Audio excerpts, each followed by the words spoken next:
Hello and welcome to Hammers Chat Reacts, and we're going to be reacting to the open letter from Karren Brady to the West Ham Fans United group who met Karren Brady last Monday. Gonzo, have you read the letter? Yes, yeah, read it last night. Well, you excitedly text me. I don't know, what was it, 10:30 or 11:15, and I thought to myself, do you know what? I'm not going to read it, and I'm not going to gauge reaction. I'm just going to come in and do this now. But I couldn't help myself because you said to me that letter's up, and it's on Twitter now. And I thought I'm not going to look at the reaction on Twitter, so I got my own mind. I couldn't resist it. I sort of had to jump in and wade in. So yeah, I've read it and I've seen everyone's reactions. Yeah, well, we'll go through it briefly, and if you haven't read the letter already, I'll put a link in the description below to the Hammers Chat blogging site, because we've converted it from sort of screenshots to a blog, if you like. It makes it a hell of a lot easier to read than having to squint and stuff. The history and heritage, Gonzo basically said that there's going to be a permanent showcase of the 16 crests. They need to honour the heroes. There's going to be flags displayed as of the Burnley game. Before the game, 16 flags, each with a different crest on it. They're going to be the programme, and we commit to displaying and recognising our heritage on the digital screen. What did you make of that part? A little bit meh. I couldn't care less, to be honest with you. I don't mean I don't respect our heritage. I really do. I love our heritage. But I just think it just went when we left the bowling anyway. It's a bit too little too late, really. I think a few crests. You saw it when they did the programme, didn't they? They did the programme for, what game was it? What game was it? Watford game. They put the old crest on there. I guess they're only reacting to what they've been told, and that's why when we've spoken about this whole thing, it's what's important to you, and I mean to you or any individual. It's all about what's important to you. What are you looking to gain out of this? I wasn't particularly bothered. I wanted meaty stuff. That they're going to do it, they have to do it, but they should have been doing it anyway, you know. Yeah, that's the problem. This stuff is stuff that should be standard. You know, you're going to recognise it around the stadium. It's sort of like, well, that means you haven't been recognising it around the stadium, which, you know, a year and a half in, you're still not doing it. It's not a great thing. And the next bit was about the approach to the stadium. They basically said plans have been submitted to approve the primary walkway as the West Ham Way and a visual celebration of our 122-year history. Fan zones outside the ground with Heineken, the stage, etc. Commit to ensuring all signage at the park and key points are sort of, well, it says making it clear you're approaching the home of West Ham United. That's very subjective, because to me that means the signs are going to be claret and blue, might have a crest next to it. However, it could just mean West Ham Stadium this way. It could be still branded as the London Stadium. So it's also, this isn't clear to me. And then it says that we agree with accommodating the specialised food and sweet vendors and programme sellers, etc. And lastly, commit to hiring key areas for key figures that celebrate significant anniversaries, etc. This one is a little bit more important to me than the first one, and that is making it feel like a home. It just doesn't feel like that to me. Like, the signage and stuff, it seems so insignificant, but if you started doing that around the area, as well as other bits and pieces, suddenly it would all start to come together. But the problem is it's all sort of subject to E20 and Bob, Bill and Paul, who not quite them, but you know what I mean. There's heaps of other people in play here.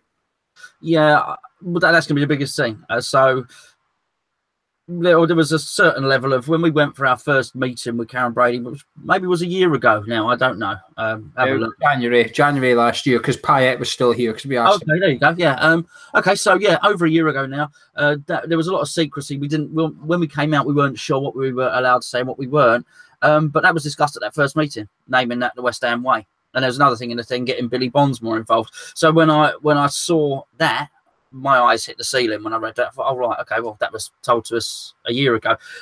Does that mean that their intention is not to do it? Who knows? I think what you said is probably the truest one. They seem to be at loggerheads with E20, with everybody. I mean, there's all these legal battles going on between them and LDC when it was done. So I think they have trouble pushing these things through. So it's all very well promising it. Can you deliver? The one thing that did stand out for me, and I do think There wasn't a lot. I mean, it's 5,000 words of very little, I thought. But the fan zone, I do think, is a good idea, particularly if they can serve other beer aside from Heineken, which, as you know, I'm not a huge fan of that stuff. But I think somewhere for the fans to go, other people do it with the music and all the rest of it. It's not a big thing, but I think sometimes when people want to get there early, and particularly leave when people don't want to join in those queues, that's a big hassle at that stadium, is getting out when everyone tries to leave at the same time. It gives a little fan zone where people can stay, have a pint, listen to a bit of music, have a burger or whatever. Then I think that was the significant thing for me there. It gives you more entertainment for your ticket price without paying more, if that makes sense. There's an option to go there and do something, etc. And the next one was about the museum. I mean, this one annoys me a little bit, because if you go back before we moved in, Karren Brady herself said there's going to be a museum. Now she's saying we'll bring in a museum. It's like, well, if you'd done it in the first place, you wouldn't have to be promising this 18 months on. This is just sort of fixing your errors of your way. But I think this is important. And this basically said about lack of space, etc.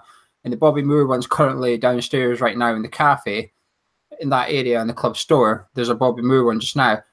To me, they should just get rid of the cafe altogether. The cafe's not, but it's not needed, I don't think. Put the museum there, and if they can't fit all the stuff in the museum, they said there's still 1,000 items, by the way. I don't know if it was on the letter, but in the letter, they still have 1,000 items in their possession that hasn't been auctioned off yet. Or not yet. There's no yet in that. I just said that was a mistake. That's me assuming eventually, though. But if they can't fit it all in, then fine. Split it up into 4 lots of 250. Put 250 on display, and 3 months later change it, and just keep rotating it so that every time people go, they can go see different stuff in the museum or something. But to me, I think this is important to sort of, if you want to talk about history and heritage, the museum's far better than putting crests on the digital screen before a game. Yeah. Well, absolutely. I mean, it takes us back. My trouble with a lot of this is a lot of this should have been sorted out before, as we say, and a lot of it is lost. I would have loved us to have asked as fans what should have been auctioned and what shouldn't. Do you know what I mean? I thought we should have all been given our seats. Mine 50 quid anyway. That's gone. That's done, and a lot of it is done. I don't want to keep harping on about it. What I would say about that stadium is that stadium's cavernous. It's huge. There's a flaming road inside the stadium, isn't there? There's actually a road inside the stadium. And there's a lot of land outside that stadium. Well, all around that stadium is land. They could actually double the footprint of that club shop. Think about where the West Ham sign is, the West Ham sign on that start of that club shop. They could actually extend from there towards where you've just walked from 10, 15, 20 metres, and it would not encroach on anything. They could double the size of that building quite easily. I'm working in the construction industry myself. Quite easily they could do that. I don't understand the space thing. It brings us back to the original problem. It's not our stadium. Can they get permission to do that? There is so much space in and around that stadium, inside the stadium itself, or just outside, to build something that could house the just everything that we want, and get those gates at the shop as well, and get them in there. There's space to do it. They just need to do it. Yeah, or built up. Just put another level on top of the club shop. There's everything else in Stratford, and that park's getting built up right now with all those offices and stuff. So it's not like it's going to be impairing anyone's sight. The next bit was about Bobby Moore. There's no point discussing that, because it's just stuff that was planned already for celebrating the life of Bobby Moore against Burnley, etc. The club crest. Now, this is a slightly change, because they're now saying that we're going to have a special one for the 125-year anniversary, which will be fan consulted, and then they're looking to evolve it, the permanent club crest, as of after that. This to me is a sign of fan power to an extent, because, well, it is to me. This is fan power. It's a bit like what happened at Leeds United. The fans are stamping their feet and they're going, right, okay, we're going to have to change it again. Yeah, I'd agree. I'd agree with that. I don't know why they're doing a centenary one, sorry, not centenary, is it? But I don't know why they're doing a special crest just for 1 year either. Again, this is all because it's merchandise, isn't it? You can slap that crest on all the teddies and the t-shirts, and then in a year later, yeah. I mean, I guess, and as I say, I'm not speaking for anyone. I'm only speaking for myself. Maybe people would like a special one-off 1 year crest, bit like that shirt, that that shirt with a Union Jack on it and stuff like that never got used. I just think, you know what, if you're going to change the badge, just change the badge. Rather than wait another year before change the badge, just change the badge. I get why they changed the badge. I absolutely get why it was done. Okay, as someone that mucks around with graphics and things like that, it's a lot easier when you're doing graphics and shrinking stuff and to deal with a couple of hammers and it is a flaming castle on there. I understand why they stuck London on there, because it was a marketing thing, right? Didn't like it, but the whole point was that if they're going to stick London on there, it makes us a global brand. We have loads of money and we can compete with the top teams. Well, if that's not happened, it's not happened. It's not made us any more attractive as a global brand. Crikey, the stadium can't even attract a bloody sponsor. So just get rid of it or stick it East under. It'd be so easy to please the fans. You could put East on that.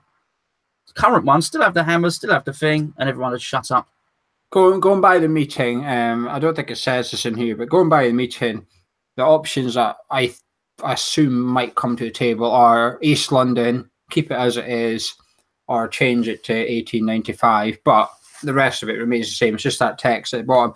I kind of agree with the 125th anniversary. To me, that's not a significant number. 125 years. It's not. To me. It's not 100 or 200. It's 125. So do we celebrate 130? Because that's just as significant to me as 125. So it's a bit strange. But the next bit just reassured us that we've got priority at the London Stadium in the football calendar years. The retractable seating, I'm going to read this bit out because it's quite important, and basically said, at the meeting, the fundamental point you raised about the way the stadium was presented to you back in 2013 when we began consultation around the move centred on the retractable seating. From the club's very first discussion regarding a potential move, we have always stipulated that we would not move home unless the seats were brought closer to the pitch. Indeed, as close as it possibly could be while still providing cover. The conversion had to work with the existing structure, and therefore, whilst this presented a challenge, all the options were meticulously explored from the word go in extensive technical meetings. In 2013, the LLDC provided us with a video that we shared with you in good faith regarding the technical information of how the seating would work. From a West Ham point of view, however, our primary focus was only in relation to the distance of the seats from the pitch, and our contract, which is a matter of public record, states that clearly. Our requirement was that the seats move as close to the pitch as possible and were as permanent as possible during the football season, while still being covered by the acoustic roof. We believe this has been delivered. There's another bit, but that's the main part. I mean, do you think this is them saying this is the club saying that they think what they've delivered and what we've got is actually fair, true, accurate? That's it? You're not getting anything else? But it's small print. It's small print. The key phrase in that, the second part, which you've not read out now, is that they will explore to see if they can do it, right? The key phrase in what you just read out was as close as possible. For me, this is the only show in town, all right? This is the only reason worth marching, for me, all right? My personal opinion, all right? All the other stuff is buffet cart stuff. You can pick a little bit of that, pick a bit of that, pick a bit of that. This is the one, and it's gonna bring you up to whether you believe what's been said, what's been offered, and what's not. I do think it's quite telling that this hasn't actually been offered. They've said that they will look into it. I don't think it's good enough to say we'll move it as close as possible. There are two major things about moving, which is, number one, it gets more fans to see the games, and we were promised when that happened. Promised, suggested, whatever. At the very least, we were hinted at that we would be close to the action. Right? I think that's fair. Regardless, forget the tape measure. It was hinted that we'd be close to the action. And the other thing was that moving to that big stadium would allow us to compete in a transfer market. Now, those two are only shows in town. We have to take the transfer market thing away because Sullivan wasn't present. As I understand it, you could not present that. Karren Brady said, I'm not discussing transfers and budgets and that sort of thing. But for me, the only two things that count are those, and I just think that they're hollow. They're probably hollow words, but I also do believe that that's why when I said I thought the hand by the group, the West Ham fans group, had been played too early. I said you played your hand too early on that, because when you make 4, 5, 6, 7, 8, 9, 10 demands on someone, it's very easy for them to say, oh, we're not doing that, but we did that, and that. And that's what I think's going to happen here. I think we're not getting the seats moved any further. I think they'll say, we looked at it, it's not feasible, but you can have your badges. We'll name the bridge the West Ham Way. And that's my big concern with all of this. And that was, and I'll tell you what was telling, the way it was ordered. I take it that letter was printed in that order in which I read it, because that seat stuff was left right till the very end. That should have been bang right at the top. And the fact that she answered it last or near to it, I just think it's very, very telling. Yeah, there's other things in this letter that wasn't even discussed at meeting. She just put it in, like the queuing times and stuff. The queuing was never mentioned at the meeting. She's just added it in for whatever reason. You can make your own reason as to why that is. Personally, I think she's just trying to make the letter look a little bit longer and put as much information in as she can. What she does, they say at the end of the seating bit is, however, we fully note your concerns and therefore commit to the following. 1, as requested, we will commence work looking into bringing the seats closer to the pitch that do not require cover by the roof. Now, at the meeting, she said they're all covered, and we said, well, the wind blows, everyone gets wet anyway, just move them closer because we're getting soaked. So we might as well get soaked close to the pitch rather than being far back. So I think that number 1 is quite her quite clearly saying, well, the group have said we'll bring the seats closer out with the roof. I'll happily say that we did suggest that because we're getting wet anyway. There's people in row 20 getting wet when it's windy. We will commence a study of all the options available to us, which focuses on moving the seats behind the goals closer to the pitch. Now, this is 1 and 2 is a bit strange for me because why is there 2 different ones? Can you then move the ones from behind the goals closer without coming out of the roof? And if so, that should be done anyway. It's a bit strange to put them in 2 different categories, in my opinion. And finally, number 3, we will work with E20. There's the problem again, to determine all possible solutions around seating. But anyway, ticket prices, all season ticket prices are frozen for next season.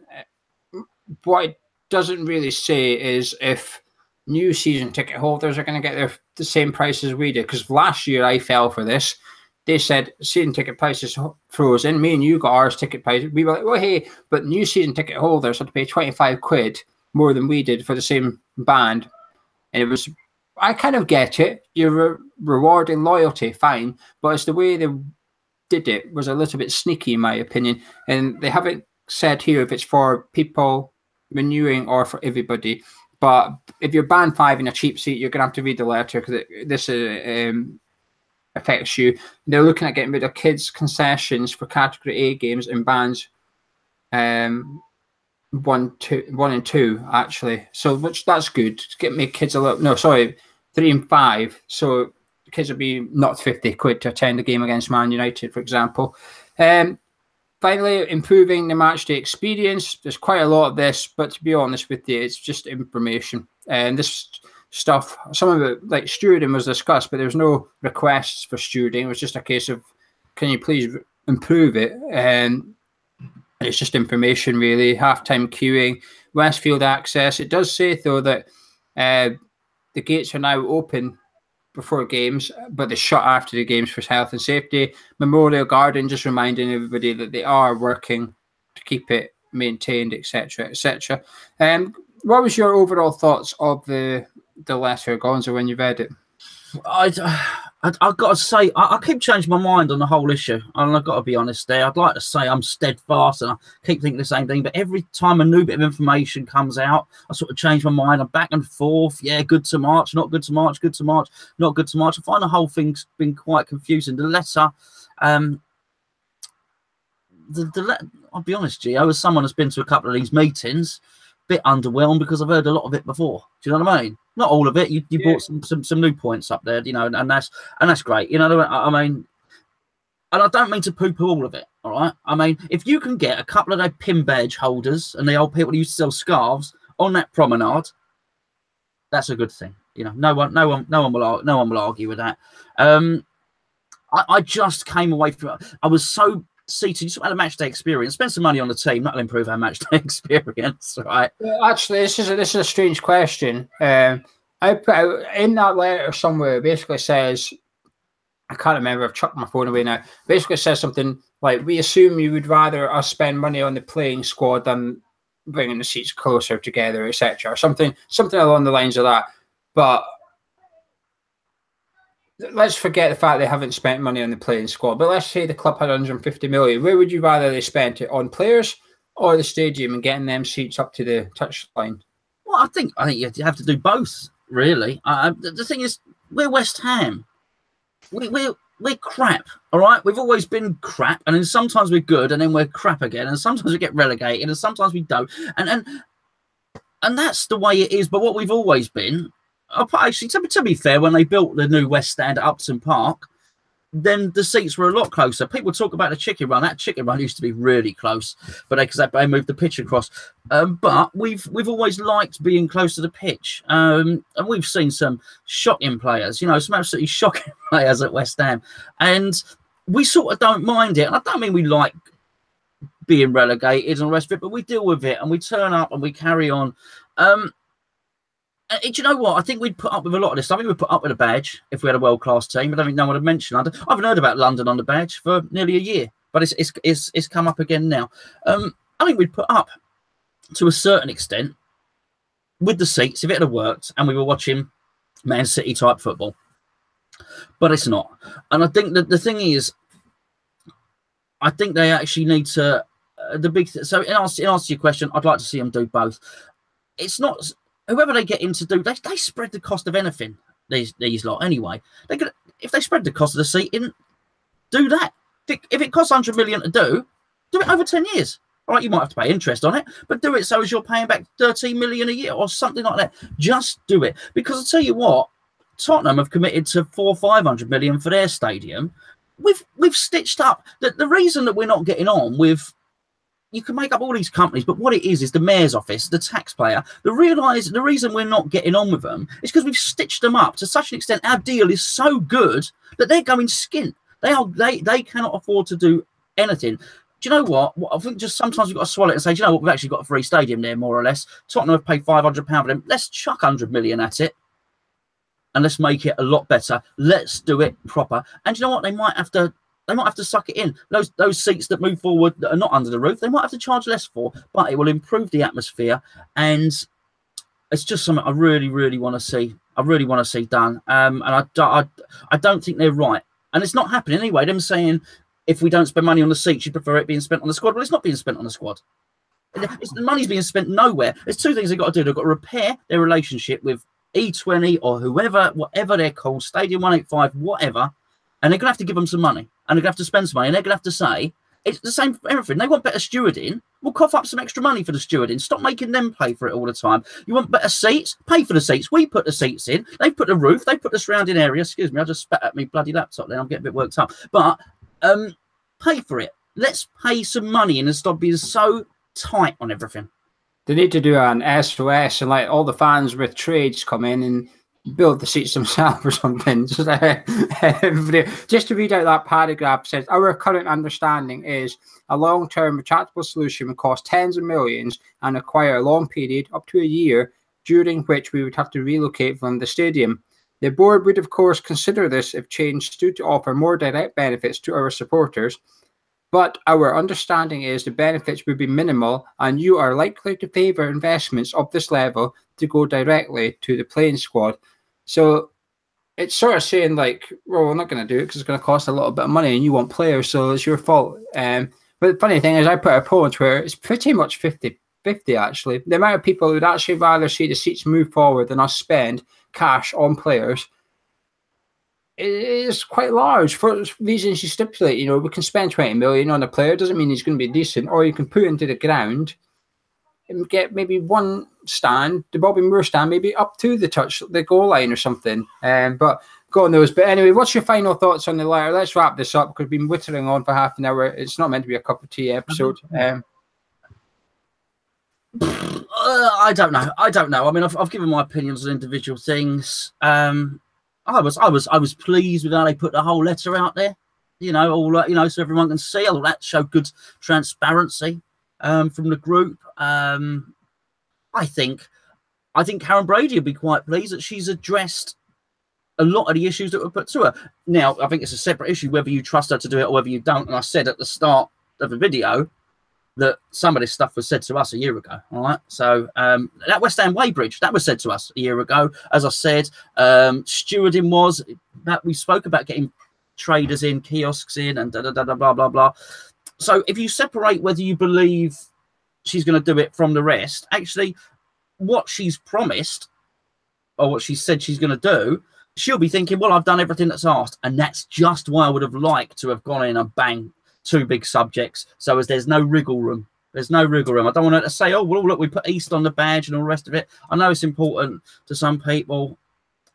I want to know the direction of which this club is going. And I don't want to be fobbed off because they put a lovely picture of Billy Bonds on the programme and kept the seats a million miles away. Do you know what I mean? I'll do my own picture. I'll put Billy Bonds up on my own wall. Do you know what I mean?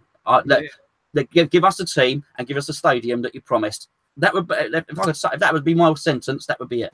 Yeah, my concern with the letter is, I was in a meeting as well, so my perspective, there was stuff discussed that it's not in the letter. We did challenge it on transfers and more to do with the stadium, but it's just not in the letter. And the groups decided to be transparent and put the whole letter up rather than editing bits out and giving you bits and pieces, just giving you the whole letter and said, well, there you go. But people are still saying, well, why didn't you discuss this? Well, we probably did. It's just not in the letter. And some people are saying, well, why did you discuss queues at the bar? We didn't. It's just in the letter. And that's what Karren's wrote. It doesn't mean it's been discussed.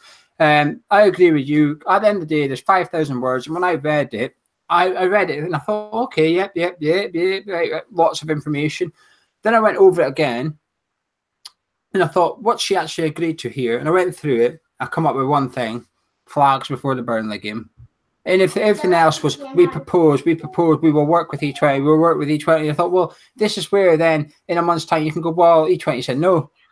You know, it's just a bit, I'm not sure there's enough. I've always said there needs to be something monumental to stop this march. I'm not sure that letter contains something monumental, or collectively, I'm not sure it is monumental. And the 2 things that you have discussed are monumental, and I'm not sure it's enough in letter. Do you guys let us know at home? The link is in the description to go have a read of the letter. 5,000 words, 9 pages. It's quite long. Get yourself a cup of tea and have a read of it. We've dissected it. There's a thread on our phone right now where everyone's discussing it. Come along and join in on that and let us know in the comments below. Anyway, drop a like on the video if you enjoyed it. Subscribe if you're new. And me and Gonzo will see you later this week as we'll turn our attentions to the big game against Swansea.